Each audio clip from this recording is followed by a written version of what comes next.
బులెటిన్లో breaking news చూస్తున్నాం. తూర్పు గోదావరి జిల్లాలో కరడు కట్టిన నేరస్తుడు పోలీసుల కళ్లు కప్పి పారిపోయాడు. ఓ కేసులో పట్టుబడిన బత్తుల ప్రభాకర్ ను విజయవాడ కోర్టులో హాజరుపరిచారు. అనంతరం రాజమండ్రి జైలుకు తిరిగి తీసుకువెళ్తూ ఉండగా పారిపోయాడు. దేవరపల్లి మండలం దుద్దుకూరులోని ఓ హోటల్ దగ్గర పోలీసులు ఆగారు. ఇక అదే అదునుగా భావించిన ప్రభాకర్ పోలీసుల కళ్లు గప్పి తప్పించుకున్నాడు. తెలుగు రాష్ట్రాల్లో ప్రభాకర్ పై 42 కేసులున్నాయి. నేరస్తుడి కోసం పోలీసులు గాలిస్తున్నారు.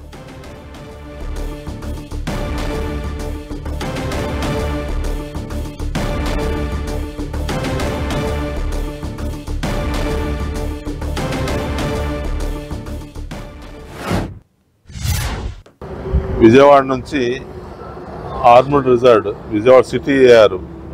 వాళ్ళు ఎస్కార్ట్గా మన రాజమండ్రి సెంట్రల్ జైలుకి వచ్చి వాళ్ళ తుఫాను వెహికల్లో ఈ బత్తుల ప్రభాకర్ని మరియు ఇద్దరి నేరస్తులిద్దరిని విజయవాడ కోర్టుకి తీసుకెళ్లారు.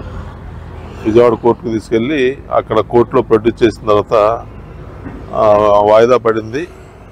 అక్కడి నుంచి బయలుదేరి వచ్చేటప్పుడు ఈ దుద్దుకూరు ఈ సెంటర్లో ఆగారు. వీళ్ళిద్దరు కూడా ఎస్కార్ట్ వాళ్ళు పక్కనే ఉన్నారు. ఒక చేతికి హ్యాండ్ కప్ వేసి ఉంది. అప్పుడే టిఫిన్ చేసే ముందు రెండో చేతిది రిమూవ్ చేశారు. లెఫ్ట్ హ్యాండ్కి ఉంది. టీ తాగుతూ వెనకమార్ల పొలాల వైపు పారిపోయాడు. 15-20 టీంల వరకు రాత్రి నుంచి గాలిస్తున్నాం. ఎస్పీ గారు వచ్చారు. అదేవిధంగా మన ఏలూరు నుంచి ఐజీ గారు కూడా వచ్చారు. రాత్రి అంతా ఇక్కడే ఉన్నారు. 4 గంటల వరకు వాళ్ళంతా మానిటర్ చేస్తున్నారు. పోలీసులు కళ్లు కప్పి నేరస్తుడు ప్రభాకర్ పారిపోయాడు. ఇది తూర్పుగోదావరి జిల్లాలో ఈ ఘటన సంభవించింది. దీనికి సంబంధించిన పూర్తి అప్డేట్స్ మా కరెస్పాండెంట్ శ్రీనివాస్ అందిస్తారు. శ్రీనివాస్. మాధవి, ఖచ్చితంగా ప్రభాకర్ ఆచూకీ ఇంకా లభ్యం కాలేదు. దాదాపు 15 బృందాలుగా ఏర్పడి పోలీసులు అయితే కూడా అతని ఆచూకీ కోసం జల్లెడ పడుతున్నారు. డ్రోన్ కెమెరాలను కూడా ఉపయోగించి నిన్న రాత్రి నుంచి కూడా గాలింపు చర్యలు అయితే కూడా చేపట్టడం జరిగింది. ప్రస్తుతం ప్రభాకర్ ఆచూకీ కోసం అటు తూర్పు గోదావరి అలాగే పశ్చిమ గోదావరి జిల్లాకు సంబంధించిన పోలీసులు అయితే కూడా విస్తృతంగా తనిఖీలు చేస్తున్నారు. హైవేల పైన పెద్ద ఎత్తున నిఘాలు కూడా ఏర్పాటు చేయడం జరిగింది.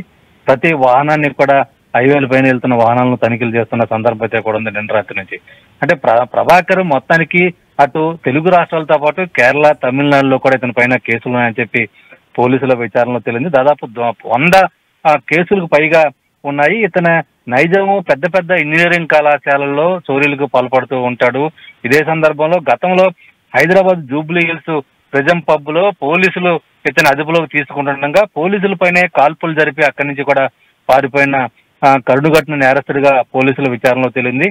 అలాగే 2022లో కూడా విశాఖ జైలు నుండి కూడా ఇతను పరారైనట్లు కూడా పోలీసుల రికార్డుల్లో ఉంది. అయితే ఇటువంటి మోస్ట్ వాంటెడ్ క్రిమినల్ ని అంత అజాగ్రత్తగా పోలీసులు ఎలా తీసుకొస్తున్నారు, దీనికి సంబంధించి అతను పారిపోవడానికి దోహదపడినటువంటి అంశాలు వీటన్నింటిని కూడా పోలీసు ఉన్నతాధికారులు పరిశీలించడం జరుగుతుంది. ఎవరైతే ఎస్కార్ట్ పోలీసులు ఉన్నారో వారిపైన ప్రస్తుతం శాఖాపరమైన విచారణ అయితే కూడా జరుగుతుందని చెప్పి పోలీసు ఉన్నతాధికారులు చెబుతున్నారు.